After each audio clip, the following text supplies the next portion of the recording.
there's something that people are catching besides the narcos thing, you Yes. know?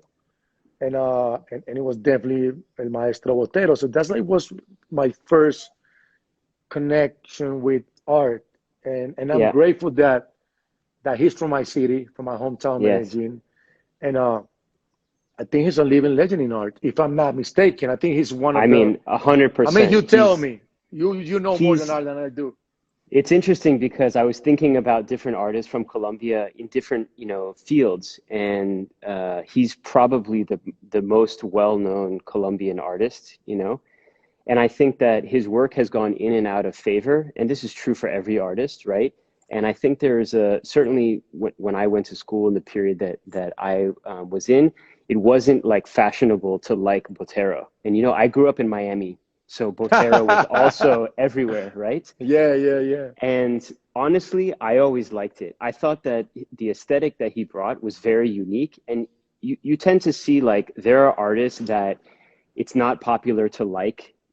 I won't name any of them, but their style is so like somebody else that you can understand, okay, this person is like, they're kind of amalgamating all of these things and their work is not that interesting. Botero identified this particular aesthetic and he developed it over many years. He worked across mediums in painting and sculpture. He did stage design, all of these things. And I always thought what he did was really cool. I don't know where he is in the market right now, but Uh-huh. he's certainly one of the preeminent Colombian artists. I mean, I was also thinking about, your career as a musician, certainly like, you know, you haven't been in it that long, right? Like the Hmm. first kind of big things that you did were when was the first album? Like 2014, something like that? 15? Yeah. Hmm. The first big Absolutely. one, right? Yeah. But in that short amount of time, you've certainly expanded. I mean, do you think like reggaeton and that kind of thing has kind of escaped what you guys have created? Is it like the way that like hip hop, for instance, is like kind of universal? It's not, even though it originated maybe in New York, it's like the French, hip hop artists and African and Japanese, and it's like everywhere. Yeah. I mean, basically the story of reggaeton, it's pretty much similar as hip hop story, you know, Mm, uh, because it's an urban sound, that express, you know, the reality of Puerto Rico because it starts in Puerto Rico. yeah. It's there's a story that it says start in Panama and then Puerto Rico, like they they took it to another level, Mm, and since then, different artists from different countries are being doing, their own reggaeton. Like yeah. I'm from Colombia, and it was weird to see someone from Colombia doing reggaeton. It's In the pretty much beginning. something, yeah, really weird. It's pretty much something like, to put in an easy example, it's like, of course, hip hop was born in New York, but there's Drake from Canada that then he jumps into the scene, you Yeah. know? So basically, it's something like my story, I'm like the outsider, I'm from another country where of course we knew about reggaeton and everything, but no one has tried, have tried to do something with reggaeton. And I'm not the pioneer because before me there were a lot of guys in Colombia doing reggaeton. Mm. But I think I was one of the one who took it too serious. Like I really wanted to be, the leader from Colombia with the urban music.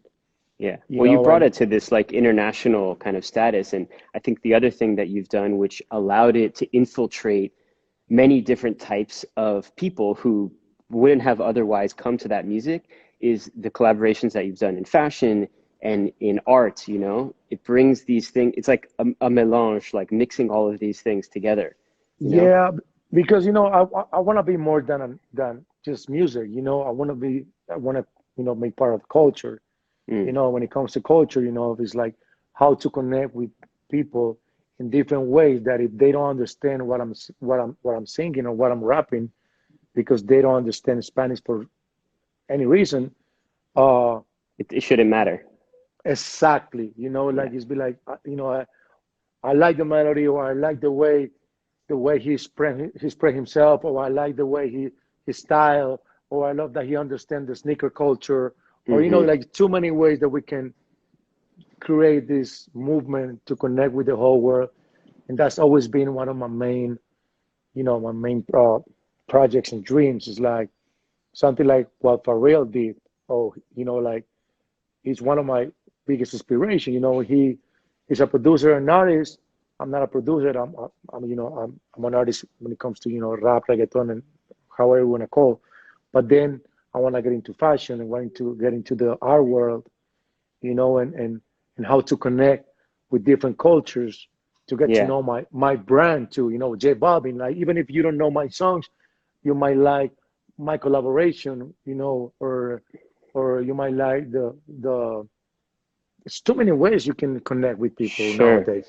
I mean, you've done a number of collaborations with artists. I can think of the project that you did with Murakami, which was, really Yeah, cool. And my friends and friends with all of us, friends with you, did this yeah. My tour, did the my stage tour. design. This, yeah, stage design, man. Yeah. So how did you, what was the process? So for people who don't know, Friends with You is this kind of collective. I knew them from years ago from Miami, Oh yeah, and they're from Miami, right? Orlando or Miami, straight they're up. from Miami, yeah. Okay. And they originally started as a kind of toy company, right? And then they developed. They were visual artists, but they've done a lot of stuff. They have like a children's television show, which is amazing. My kids watch it, and they did the stage design for you. So the stage design, I saw your show when I think was it here? I saw you at Madison Square here. Yeah, Yeah, but I think you went to the one before the one before Vibras, that. the one with the dinosaurs, right? Yes. Or maybe I just saw the Friends with You one. I've seen so many pictures that I thought I was Yeah, there. exactly, exactly. But so what was the Exactly. process for you working with them? Because their aesthetic is so strong, yours is so strong. How did that go down? Yeah, like everything started with a dream. I just dreamed to have. I've been a big fan of them for a while, but uh, I didn't have the relationship. So it's like basically the same thing I did with you. Like, hey, what's up? Like I love your work. Yeah. Let's catch up, and I have the opportunity, to meet them. And one day I was like, hey, like I don't know if you're down, but I wanna, I love your aesthetic, and I would love to make my tour is gonna call. The name is gonna be Rainbow, and I think you guys make a lot of beautiful rainbows and clouds, Mm, and I wanted to make a really happy show. So I was like, wait, friends with you, they're the more friendly ones, like the yeah. everything is just like happiness and good vibes around. And Yes. and I called them. I was like, guys, are you down to do this with me? I don't know if it's crazy or not, but and we started with Coachella. That was the reason. That was the reason why we The started, and origin. then we Yeah. yeah, then we did the tour. But it was definitely because I wanted to do a crazy and beautiful statement at Coachella, being the first time a Latino was going to be on the main stage, Yes. and we set the bar really high, and I'm grateful because we took this show to Coachella, and then it got so big that I was the main artist on Lollapalooza, and it was the first time they Yes. have ever have a Latino as a main of the main artist of the festival. So Yeah. a blessing, man. It's been such a I'm blessing. sure I'm sure you miss it. Obviously your tour got cut short. I mean, for all of us that I traveled a lot. I would see you in different places around the world, and so many of our things are being, impacted by this new lockdown. And I think a lot of us are thinking about, what is really the future of how we communicate some of these ideas to a larger audience. I've seen your presence a little bit more on Instagram, and I think some of the lives that you've done with other people. Are there other things besides like getting back in the studio that you're thinking about now? I'm just looking how to elevate. If I do a live show, to connect with the people, Mm, uh, I don't want to show them something that they can see it on reality too. I yeah. wanna, because if it's not better than the experience they have on a live show, uh, it just doesn't bring nothing new to the Yeah. table. you Yeah, know, yeah, and it's yeah. better to go and just check my videos on YouTube and check any song that you like and just Yeah, watch it, you yeah, know. yeah, yeah. So I just been thinking about that, you know, how to elevate a live show on on on internet, you Sure. know, I and know it's a tricky problem. yeah, but I might come with a great idea. You'll see. You'll All see. right. Like you know what happened with Travis and Fortnite. You know, that's cool. There's a great way to Yeah, that was connect and incredible for sure. yeah, and that's something that you cannot see that in reality. That's something that you gotta go to this platform and have this type of experience. So I'm looking for that. You know, I've just been looking how to connect on a new level with my fans and the people that want to Yeah. see me on a live show. So the work that you're doing now,